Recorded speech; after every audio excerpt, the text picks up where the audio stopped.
All right, everybody, I'm back. I know I've missed a day or two in doing reviews. I don't honestly think anybody realized that. I don't know if anybody watches all the videos I put out. I put one out every day for the most part. But this week I went back to work, and so the schedule, I had to get used to that or whatever. So now I have some free time and I can start doing a little bit of reviews. I'm also going to start working on my book some more because that kind of fell off a bit. But today we're going to be talking about Supreme number 4. Um, so I got to tell you, like I just read this, and I'm a little I don't know what I was thinking back in the day when I bought this. I know I'm thinking like, okay, it was Brian Murray drawing it. I think Supreme number 2 had turned me off when I had seen the artwork, and the thing is that the artwork is actually like pretty damn good. There's like no issues there. Brian Murray did a great job penciling and everything. The colors are good, and to be honest with you, like I know that it says Rob Liefeld does the plots or something like that, but literally Brian Murray is writing this, and you can tell because there's so much to it, and it's the story's pretty good. And I mean, come on. In all honesty, when it's Liefeld, you don't get a story. Period. It's just what it was. Like if you ever look at any Liefeld comic, it's what the hell was going on, and when it ends, nothing happened. Nothing. There was a fight, maybe two fights. There were 152 character introductions. Nothing ever happened. It's kind of amazing how that works. But with this book, no, there's like a coherent story. There's like characterization. There's things going on. I'm actually kind of impressed and a little upset I didn't keep with this.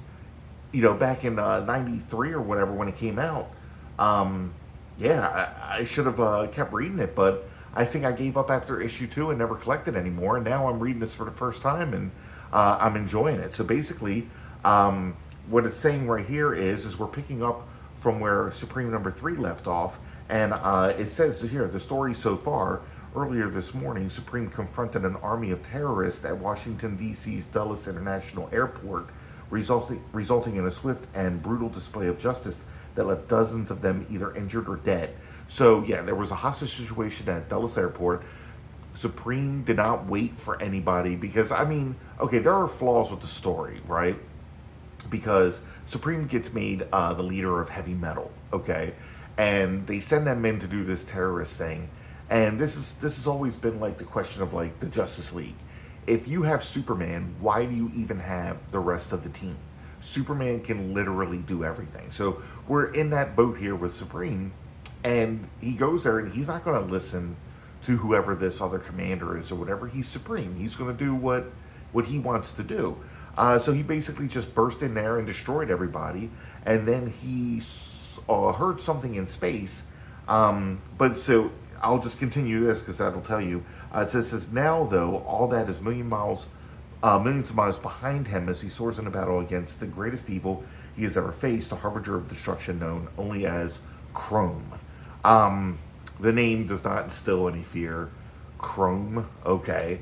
And to be honest, like the guy doesn't really even like look like Chrome. But basically, we come back like this is being reported on the news about the hostage situation and how Supreme handled it.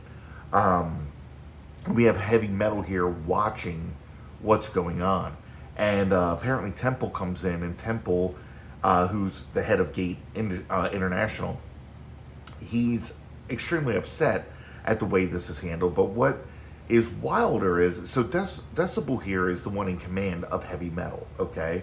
But then I believe he put Supreme into the team and said that Supreme was in charge. So now Supreme just does what he wants to do. He goes in there because he's like, I don't need help from anybody. I'm going to take these guys out. And that's what he does. And now Temple is yelling at Decibel over it, and then somehow demotes Decibel from commander of this team, and he makes Skyraker the commander of the team now. I mean, that whole all of that makes no sense.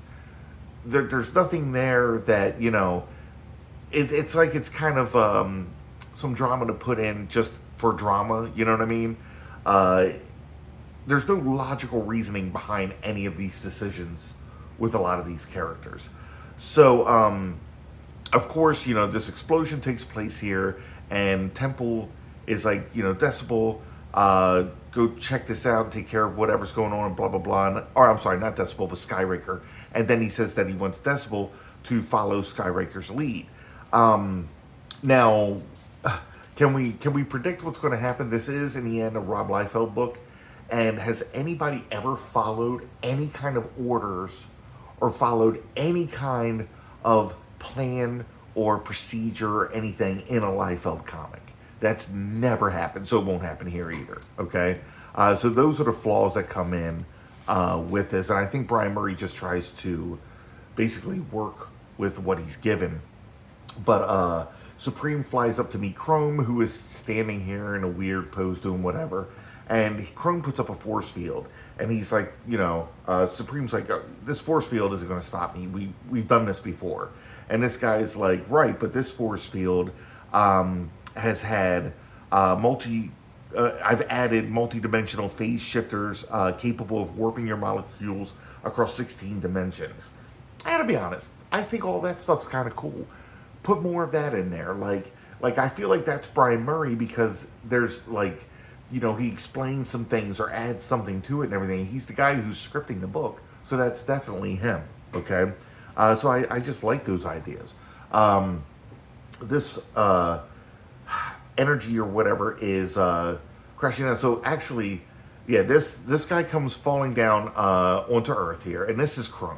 So you have Chrome up there fighting Supreme, and then you have another Chrome here, and I gotta be honest, like, it was a little confusing, right? Like, I'm seeing the helmet and everything, but it wasn't filtering that was Chrome. Like, because we see Chrome here behind this thing, and he's fighting Supreme, and then we see this. So I wasn't sure what was going on. But these soldiers here are like, hey, don't move. We have these weapons, and we're not afraid to use them. And he's like, you're fools. If you had these weapons, you should have used them. And then he kills everybody, right? So, yeah, pretty much. Shoot first, ask questions later, right? We're back on the ship with Supreme, who's fighting Chrome. And you see here that Supreme had reached through the force field and ripped the arm off of Chrome. And the whole time he's doing this, he's like, our past battles have leveled cities. This is going too easy because there's not a lot of damage going on here, right? This should be a different kind of fight. Then, as he's, ripping this guy to shreds and everything, he uses his X-ray vision here to see that this was a clone all along, and that he's been fooled into going after the clone while the real Chrome is on Earth, trying to take that over. Now, Chrome, it's just Chrome. There's no army. So again, this, to me, it's a flaw in the story, okay? These guys are saying, like, Skyraker is scanning him, and he's like, I sense great power here, maybe more than Supreme. But according to Chrome, Supreme has beaten him before, right? And even according to Supreme, he said that, and they do have powerful battles, but apparently Supreme has, beaten this guy. So why is this guy coming to Earth and it's just him? There's no army or anything that goes along with this? Does he go and just conquer worlds by himself? If that's the case, what are his other worlds doing right now? Is this the first time he's ever tried to conquer a world? I don't know. It's things like that where you don't have backstory, you don't have motivation for characters. They just do things because that's what bad characters do, and that's how Liefeld works with everything. They're one-dimensional, as one-dimensional as anything can ever be when it comes from the mind of Liefeld. Again, I like the story and everything, but there's flaws, right? But out of Extreme Studios, before, he hired Alan Moore to write stuff, I think this was one of the better books. So Supreme's just like, okay, I've been fooled, so I need to get back to Earth and take care of Chrome. So Heavy Metal, of course, starts to fight. Now, oh yeah, so before I jump the gun here, I had already told you in the beginning that no one ever follows orders. Everyone does their own thing. Nobody goes by any kind of plan or procedure. It's all just random. There's never anyone on a team that follows orders. And in a Liefeld book, everybody goes their own way. And it makes you wonder what the screening process is or what the prerequisites are for being in a team of superheroes according to Liefeld, right? Does everybody have to be a wild card? Is that how that goes? Because that's what it seems like. So, of course, Skybreaker starts giving commands. Decibel's like, hold on, Skybreaker, I'm not relinquishing my command that easy, so you're going to be doing what I say, and we're going to be doing this plan instead of the plan you want to do. And then this guy comes in, and he's like, you girls can keep on bickering, I'm going to go take this guy down. So, of course, there's always one idiot in the group who thinks somehow he's powerful enough to take out this guy who just left a massive city-sized crater in the earth. So, yeah, let's have the speedster take him out. That should work, right? So he starts spinning around this guy to create a vacuum or whatever. And he's like, yeah, I'm sure that vacuum might have worked on a lesser being, but I'm Chrome. And then he just punches this dude or, holds his arm out. And the guy runs into it. And as you can see here, I'm pretty sure that his spine is destroyed forever. So he'll probably never be running again. Most likely it's just, he had the wind knocked out of him because he's a superhero. But according to this picture, he was folded in half and should probably remain that way till the end of time.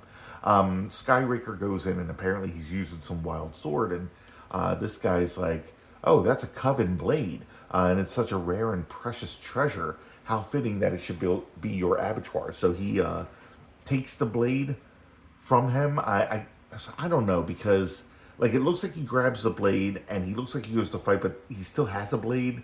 So, like, these are standard Liefeld things, but this is Brian Murray drawing it, so that was a little confusing, but he basically attacks him with his own blade. And then this guy, Menagerie, turns into a giant whale with arms. And I guess he's falling out of the sky. I don't know how he got up in the sky to do that. But, yeah, so, there's a spelling error here with it, because he's like, heads up ugly. This is where you make, like, Joha in the belly of the whale. And this guy's just like, yeah, what, right? And he turns around and just punches him. One quick punch here. I don't know the stuff that's going on around this whale's mouth, but, I've never personally drawn a whale before. I'd probably have to look up some reference, but the whale here doesn't really work. But basically, he punches the whale hits Decibel and knocks him up against the wall. And in all reality, I think Decibel should just be a regular person who has like high frequency speakers on him or something. So if he gets crushed by a whale, he probably should be dead. But Chrome here is laughing, as he should, because this whole fight was extremely comical. And Supreme's just like, fuck you, and just boom, right onto him. And you would think that that super punch that Supreme did would mean something, but no, it just knocked Supreme out on his own. So then he's like, let the earth beware, Chrome reigns supreme. So I guess he means he reigns over Supreme. And what I'm annoyed with is I thought that this 4th issue was going to be the last. And I don't know if I have the 5th issue of Supreme anywhere, so I'm going to have to find that. Because I thought I was having a complete story here that I could put on the YouTube channel. So I'll end up getting Supreme number 5 somewhere. But in the back here we have some pinups that were done. I like the Keith Giffen style here with Trencher. I don't know. I thought it was kind of cool. I know that like with this style, he was able to draw like a whole book in like a week or something like that. Because it's not like super detailed, and it's just like a bunch of random shapes put together that makes a picture. I don't know. I think it's kind of cool. So I noticed as I was looking through this earlier, like these pictures are pretty good. I remember that I thought that Chap Yape could draw a lot, but I think what I hated was Ratman's inking. And what gets me is like, okay, Ratman inked this picture of Cougar, and we can see his hair here, right? But when we get to Masada, like, what is with this hair? I don't get it. The hair looks so horrible. But that was the thing I think I hated the most about Ratman inking. And maybe it's not Ratman. Maybe that was actually Chap Yap, but I don't know. I can't remember because I have to be honest, like I stopped buying those books. I am going to do images of Shadowhawk because I liked the concept of Shadowhawk, but I have to say that Valentino's art didn't really do it for me. I feel like his art style, like it could be good, but he was trying to do the extreme 90s, and it just wasn't made for that. So to me, I don't know, it just didn't work. But I do love the way that Keith Giffen would draw these, because I thought that was awesome looking.